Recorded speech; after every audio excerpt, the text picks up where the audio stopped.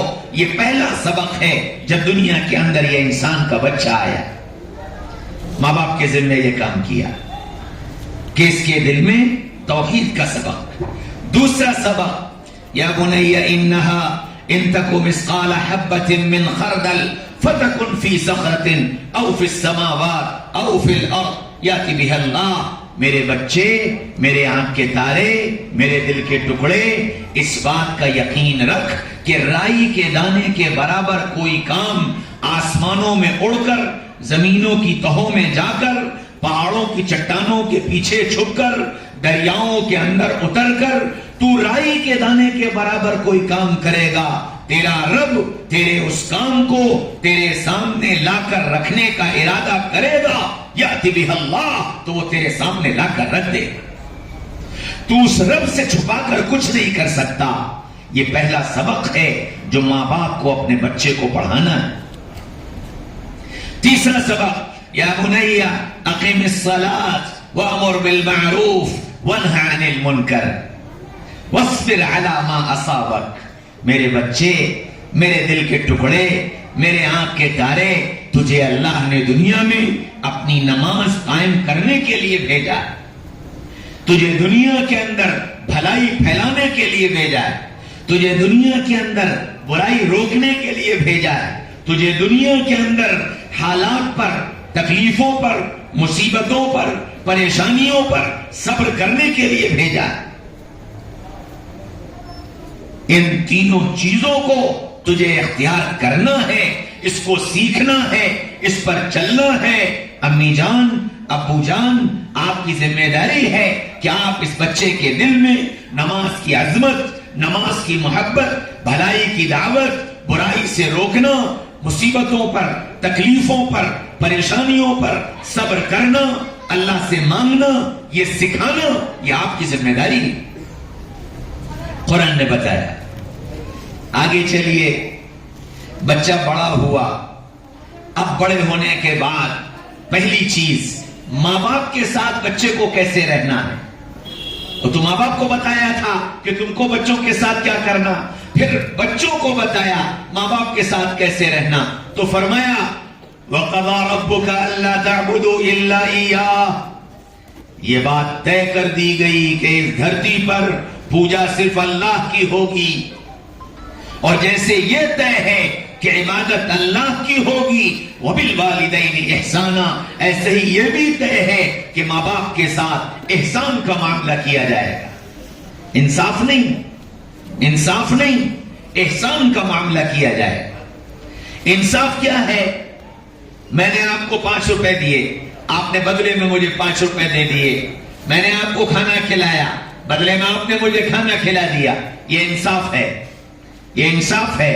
مطالبہ انصاف کا نہیں ہے، مطالبہ احسان کا ہے کہ ماں باپ کے ساتھ احسان کا معاملہ کرنا، احسان کا معاملہ کرنا۔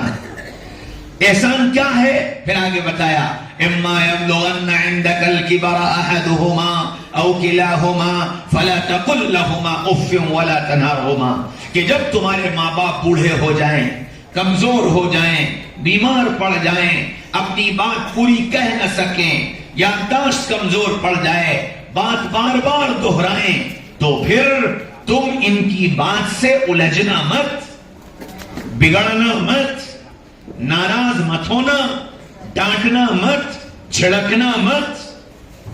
کیا کرنا؟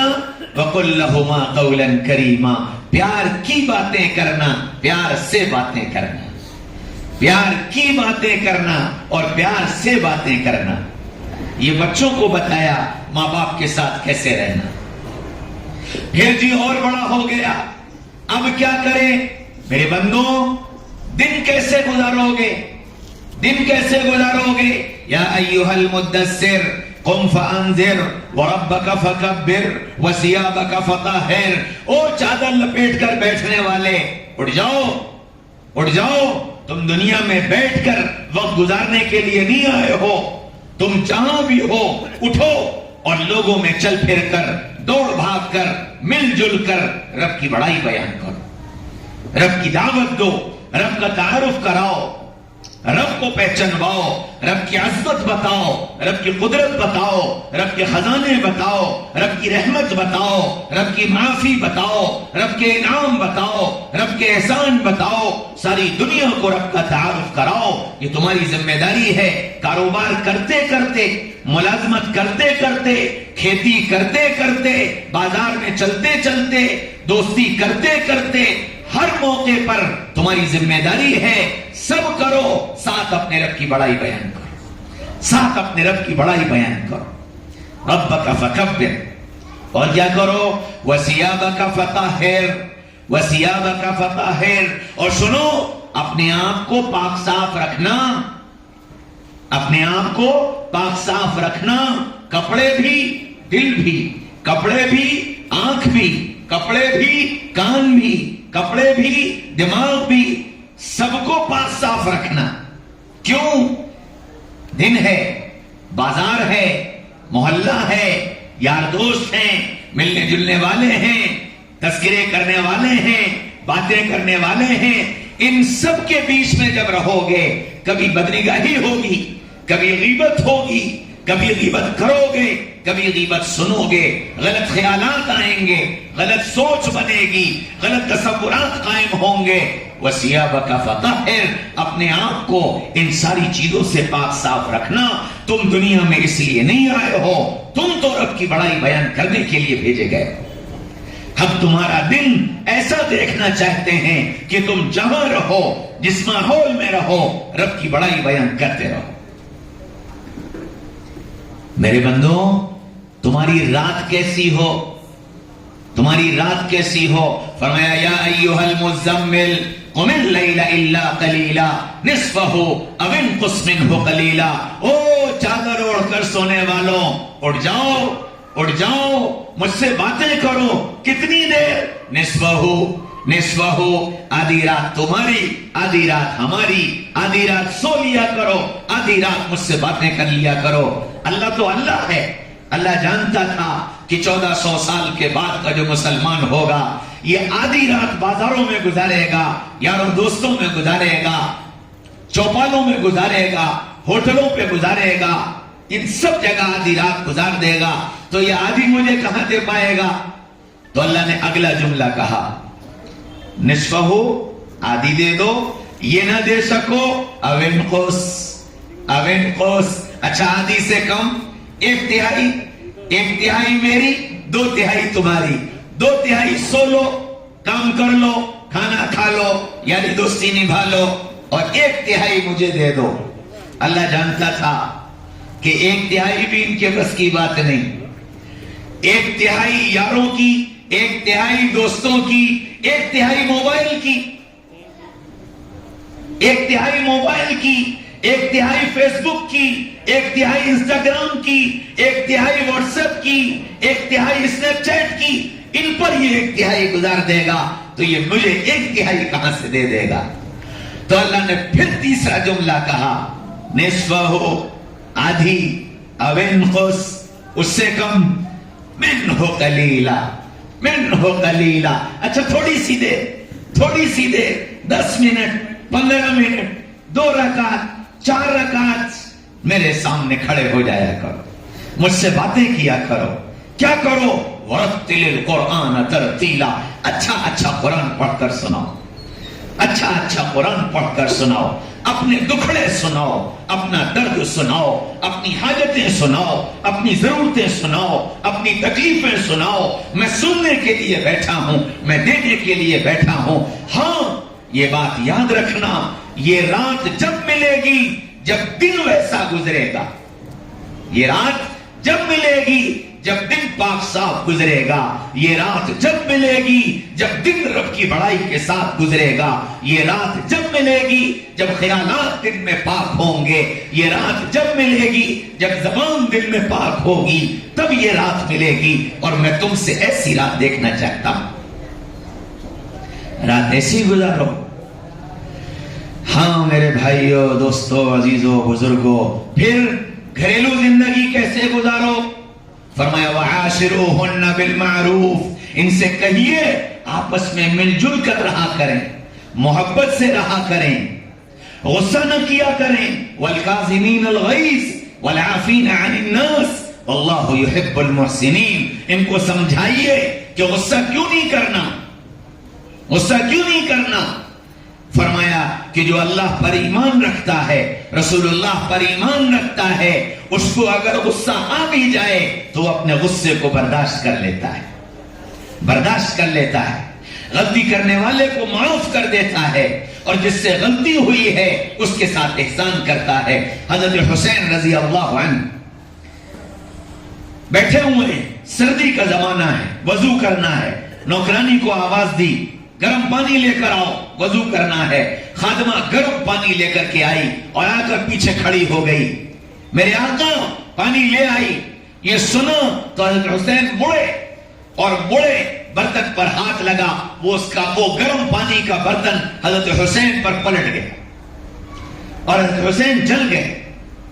نوکرانی تھی، اس کے ہاتھ سے پانی گرا تھا، جسم جل گیا تھا، فطری بات تھی غصہ آنا۔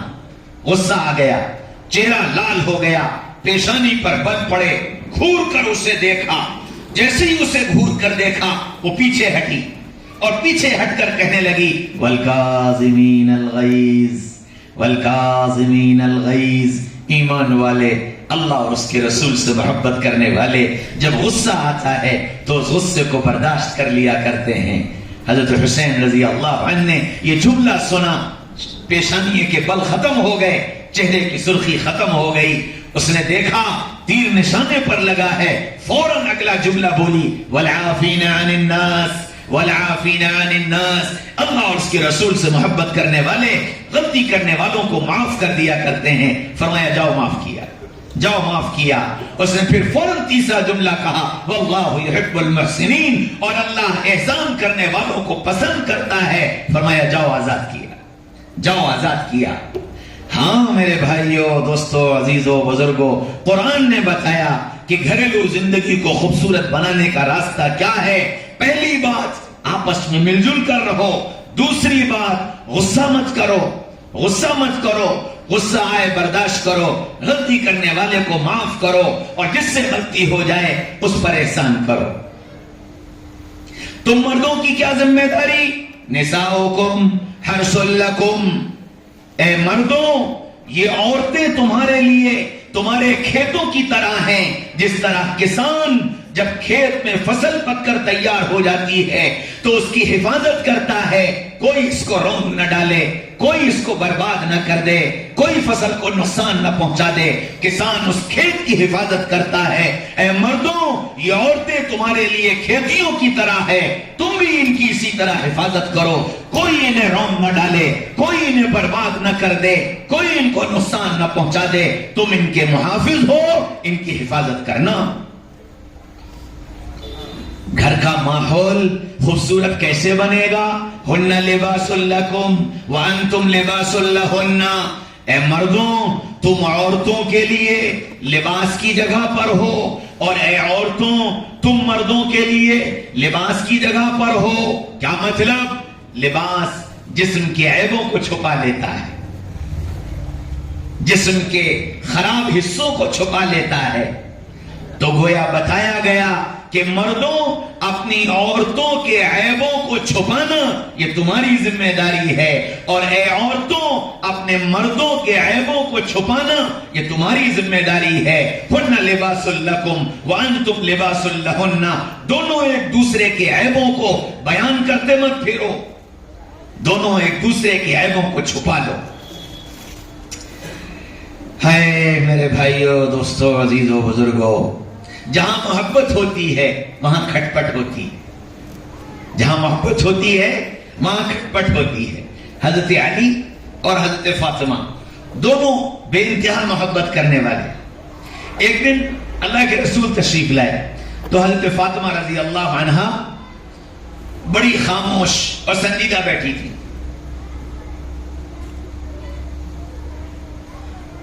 اللہ کے رسول آئے، پوچھا بیٹی فاطمہ کیا بات ہے، بڑی پریشان لگ رہی ہو؟ کہنے لگی ابا علی سے لڑائی ہو گئی اور علی ناراض ہو گئے، ناراض ہو کر چلے گئے، پتہ نہیں کہاں گئے۔ فرمایا اچھا، میں ابھی علی کو ڈھونڈ کر لایا۔ اور اللہ کے رسول فوراً نکلے۔ اس زمانے میں تو جو ناراض ہوتا تھا وہ بھی مسجد جاتا تھا، اور جو خوش ہوتا تھا وہ بھی مسجد جاتا تھا۔ تو اللہ کے رسول سمجھ گئے علی ناراض ہیں، مسجد گئے ہوں گے، سیدھے مسجد پہنچے۔ مسجد میں دروازے سے داخل ہوئے، سامنے حضرت علی لیٹے ہوئے تھے۔ حضرت علی نے رسول اللہ کو آتے دیکھا، آسمان کی طرف دیکھا کہ یہ وقت تو ان کا میرے گھر جانے کا ہے، یہ مسجد میں کیسے آ گئے؟ کہانی سمجھ میں آ گئی۔ گھر گئے ہوں گے، بیٹی نے شکایت کی ہوگی، اب آ رہے ہیں، ڈانٹ پڑے گی۔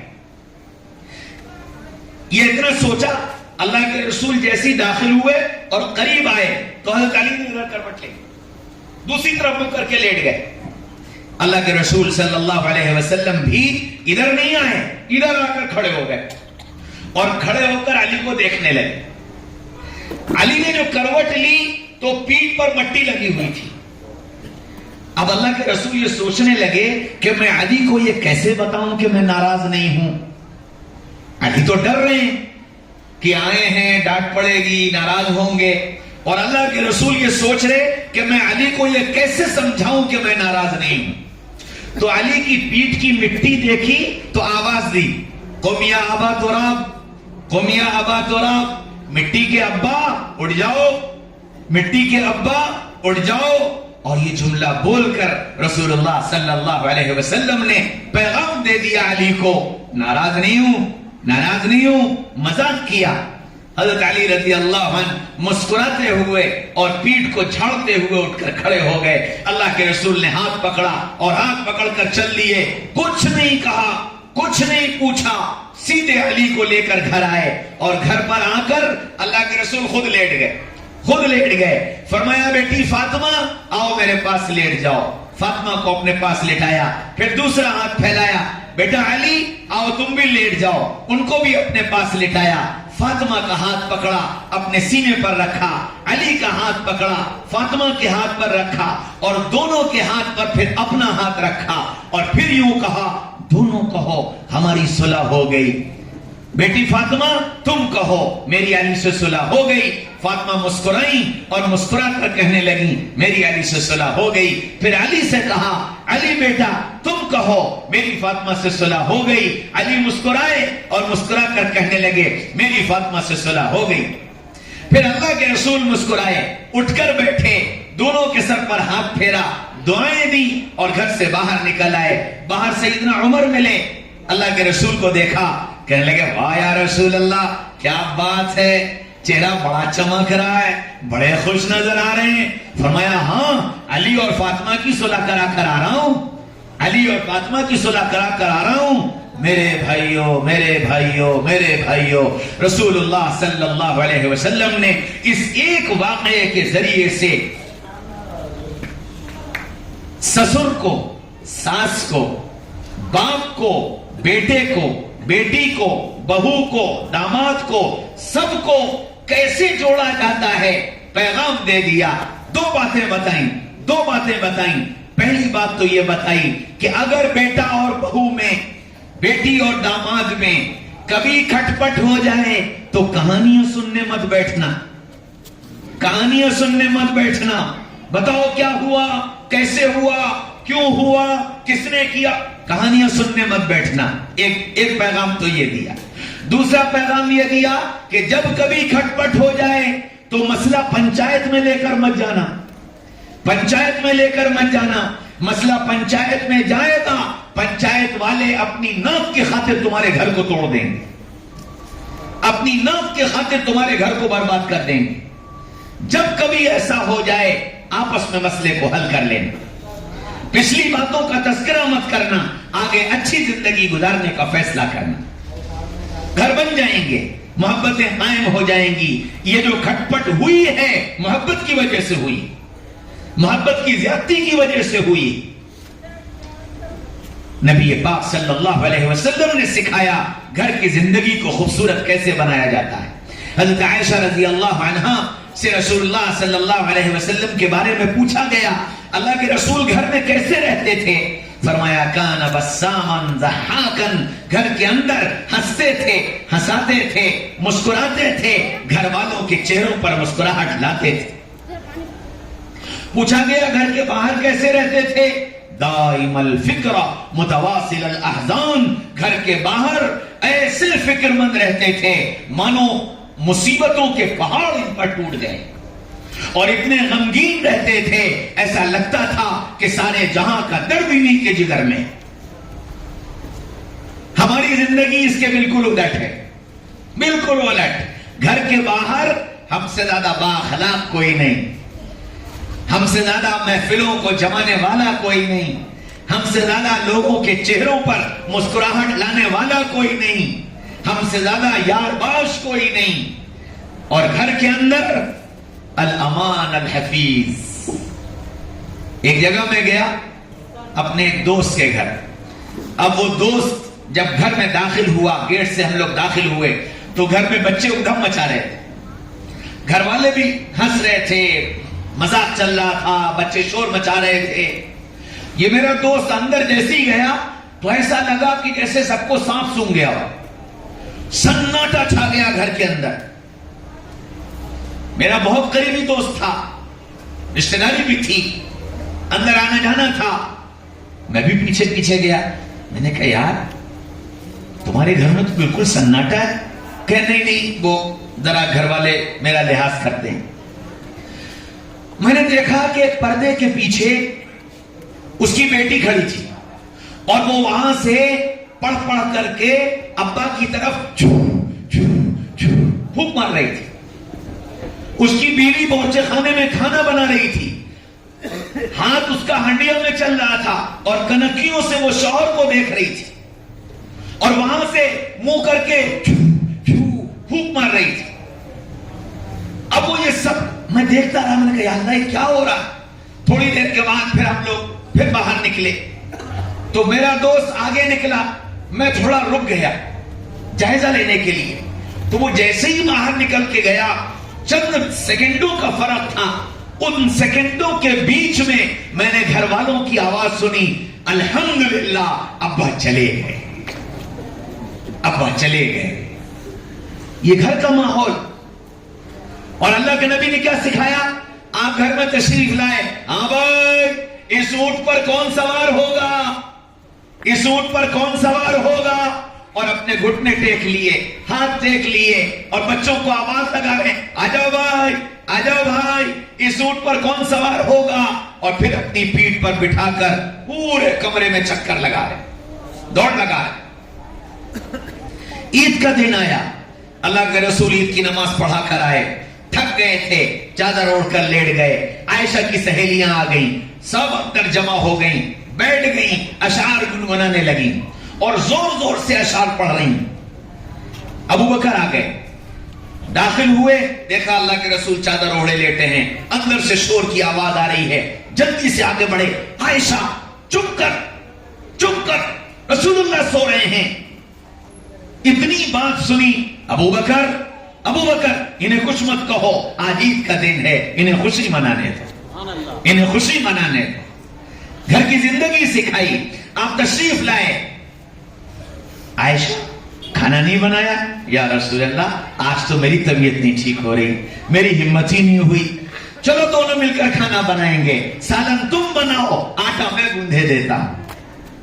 عائشہ گھر کی صفائی نہیں کی؟ یا رسول اللہ مجھ سے تو آج جھکا ہی نہیں جا رہا, کمر میں درد ہو رہا. فرمایا اچھا عائشہ سالن تم بنا لو, جھاڑو میں لگائے دیتا. گھر کی زندگی کو خوبصورت بنانا سکھایا. اللہ اکبر. اللہ تعالیٰ جب دین دے دیتا ہے, تبلیغ میں چلے گئے, 4 مہینے لگائی آئے, چلہ لگائی آئے, 2 ماہ کی ترتیب میں ہو رہی آئے, تہجد کے پابند بن گئے, تہجد پڑھنے لگے.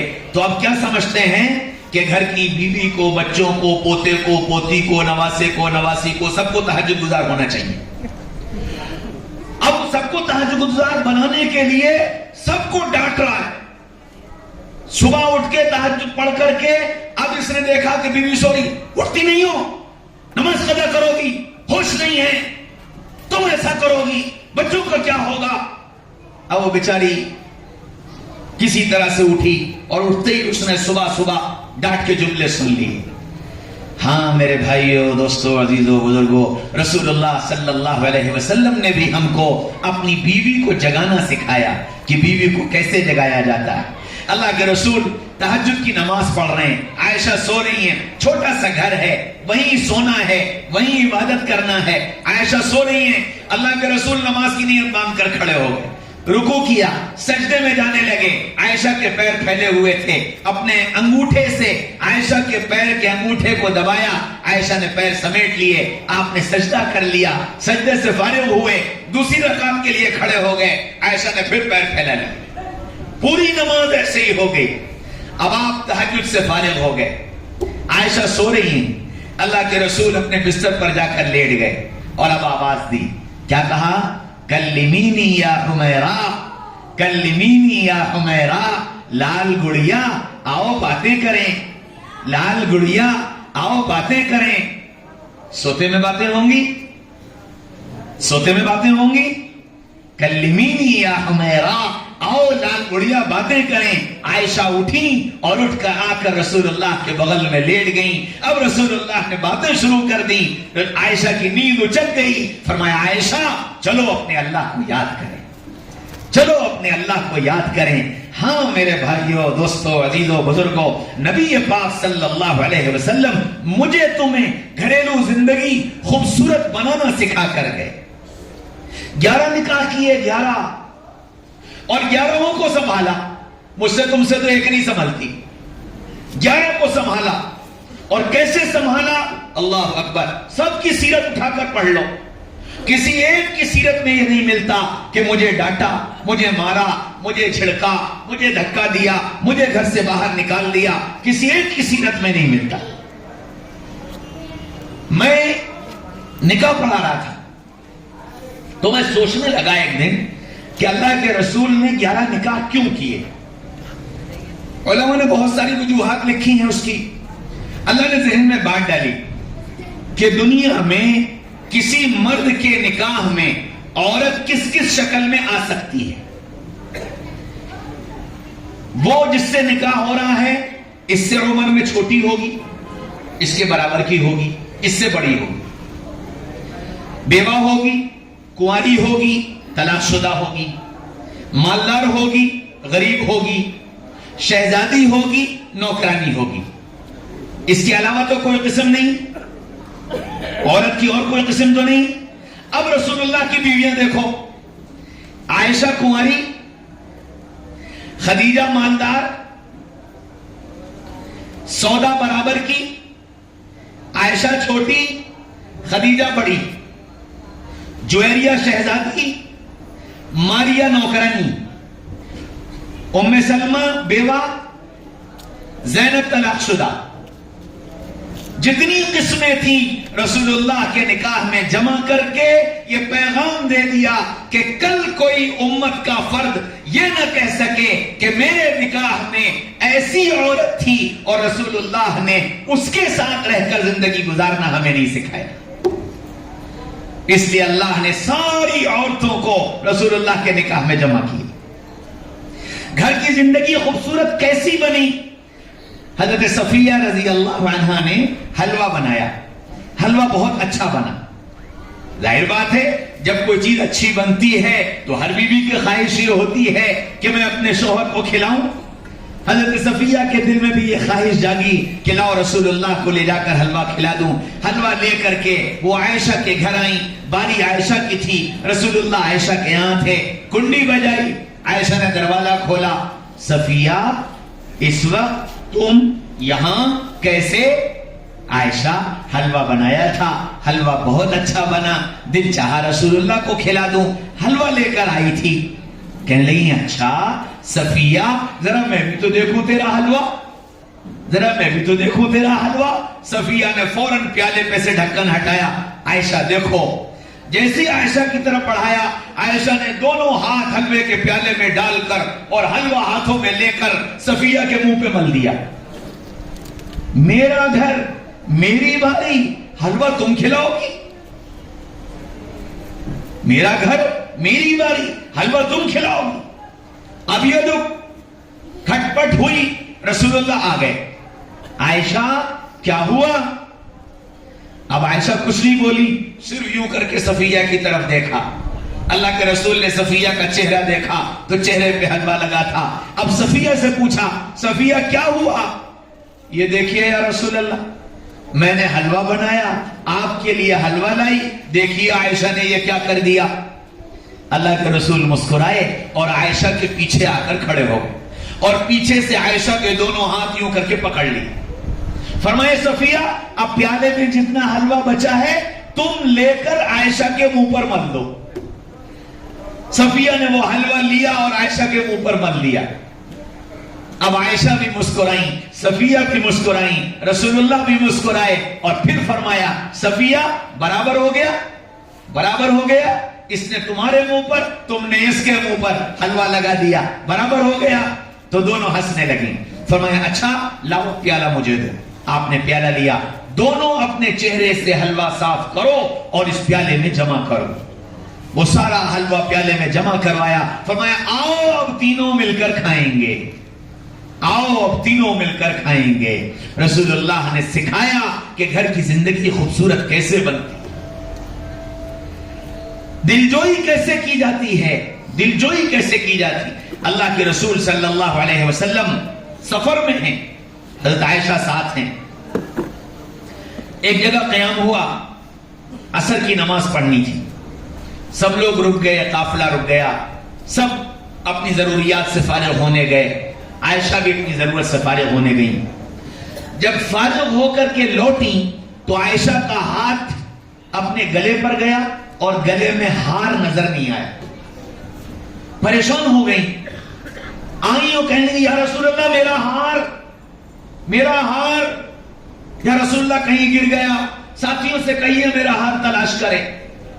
اب عصر کی نماز کے بعد ہار کی تلاش شروع ہوئی اور تلاش کرتے کرتے کرتے مغرب ہو گئی، ہار نہیں ملا۔ صحابہ نے کہا یا رسول اللہ ہار تو کہیں ملا نہیں اور ہماری منزل آگے ہے، اب ہم کو چلنا چاہیے۔ اللہ کے رسول نے کہا عائشہ ہار تو کہیں ملا نہیں، ساتھیوں کی رائے یہ ہے کہ یہاں سے چلو۔ کہنے لگی یا رسول اللہ آخر جائے گا کہاں، ہوگا تو یہی، اور اب ہم آگے نہیں جائیں گے جب تک کہ ہار نہیں مل جائے۔ جا کہاں رہے تھے؟ اللہ کے راستے میں، مارکے پر جا رہے تھے، اور بیوی کیا کہہ رہی ہے؟ میرا ہار ڈھونڈو، کہیں ہوتی میری تمہاری۔ اتنی سناتے اسے، اتنی سناتے کہ تیرے ہار کی وجہ سے ہم اتنا بڑا کام روک دیں اور اتنے سارے لوگوں کو پریشان کر دیں، چل بھاگ یہاں سے تو اور تیرا ہار۔ اللہ کے رسول نے کہا بھائی آج رات ہم یہیں قیام کریں گے اور عائشہ کا ہار ڈھونڈیں گے۔ اندھیرا ہو گیا، مغرب عشاء پڑھ لی گئی، سو گئے، ہار نہیں ملا۔ اب جب صبح ہوئی، فجر کا وقت آیا تو قافلے کے پاس پانی ختم، کسی کے پاس وضو کا پانی نہیں۔ سارے صحابہ پریشان ہو گئے کہ آج فجر گئی، سب کی فجر گئی، اور اب جتنے تھے وہ سب ابو بکر کے پاس آ گئے۔ ابو بکر تیری بیٹی کی وجہ سے آج سب کی فجر چلی گئی، تیری بیٹی کی وجہ سے آج سب کی فجر چلی گئی۔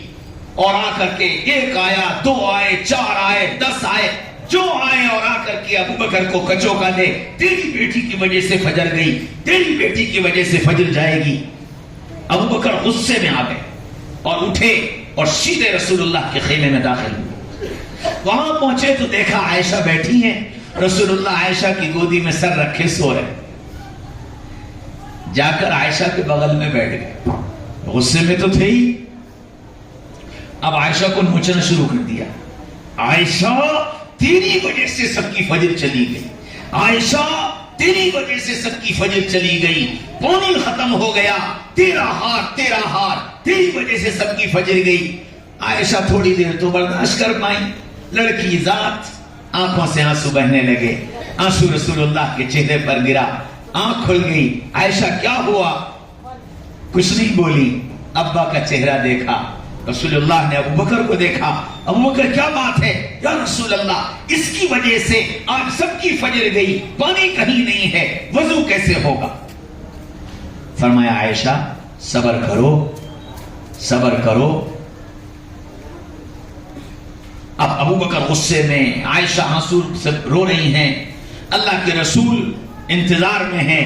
جبریل آئے، جبریل آ گئے اور جبریل نے آ کر کیا کہا؟ ان کنتم جنوبا فطہروا، ان کنتم علی سفر فتیمموا، ان کنتم علی سفر فإن لم تجدوا ماء فتيمموا سعيدا طيبا فامسحوا بوجوهكم وأيديكم إلى المرافق۔ اے محمد صلی اللہ علیہ وسلم ان لوگوں سے کہیے پریشان نہ ہو، اگر سفر میں ہو اور بیمار ہو اور پانی نہ ہو تو مٹی سے تیمم کر لیں اور تیمم کر کے نماز پڑھ لیں۔ اللہ کے رسول نے فرمایا ابو بکر جاؤ ساتھیوں سے کہہ دو تیمم کریں اور تیمم کر کے نماز پڑھیں، اور ان کو بتاؤ اللہ نے قرآن میں یہ آیت اتار دی ہے۔ ابو بکر باہر آئے، سارے صحابہ غصے میں ابو بکر کا انتظار کر رہے ہیں۔ ابو بکر کیا ہوا؟ حضرت ابو بکر آئے، کہنے لگے کہ اطمینان کرو، اللہ کا حکم آ گیا ہے کہ اگر تمہارے پاس پانی نہیں ہے اور تم سفر کی حالت میں ہو تو مٹی سے تیمم کر کے نماز پڑھ لو۔ اب وہ سارے صحابہ جو غصہ ہو رہے تھے ابو بکر کا شکرانہ ادا کرنے لگے۔ ابو بکر اللہ تمہیں جزائے خیر دے، تمہاری وجہ سے اور تمہارے گھر والوں کی وجہ سے اللہ نے امت کو کتنی سہولتیں اور کتنی آسانیاں عطا فرمائیں۔ ابو بکر تمہارے احسانات کا بدلہ کوئی نہیں دے سکتا۔ ہاں میرے بھائیوں، دوستوں، عزیزوں، بزرگوں، رسول اللہ صلی اللہ علیہ وسلم نے سکھایا کہ گھریلو زندگی کو خوبصورت کیسے بنایا جاتا ہے۔ آگے بڑھیے، دوستی کس سے کرنا؟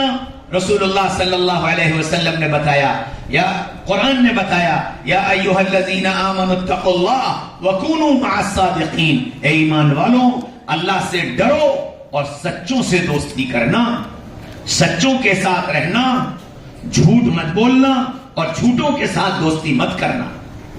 دوستوں میں باتیں کیا کرنا؟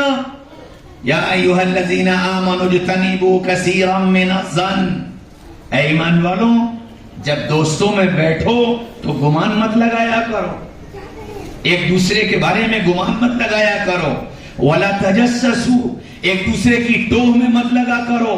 ولا تلمزوا انفسکم ولا تنابزوا بالالقاب، کسی کو برے نام سے مت پکارا کرو، کسی کو برے القاب مت دیا کرو، کسی کو طعنہ مت دیا کرو۔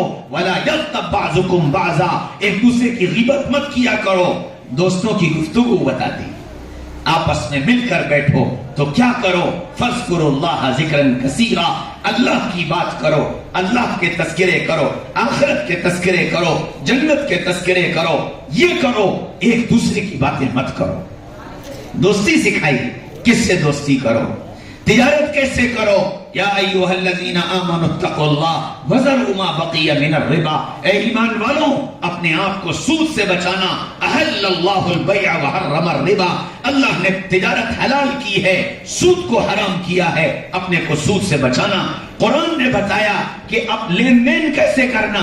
یا ایھا الذین آمنوا اذا تداینتم بدین الی اجل مسمى فاکتبوہ، اے ایمان والوں جب آپس میں لین دین کیا کرو اسے لکھ لیا کرو، لکھے ہوئے پر گواہ بنا لیا کرو تاکہ آپس میں بدمزگیاں پیدا نہ ہو۔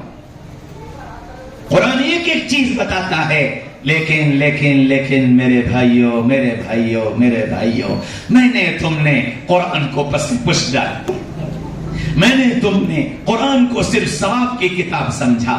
قرآن پڑھیں گے نیکیاں ملیں گی، قرآن پڑھیں گے ثواب ملے گا۔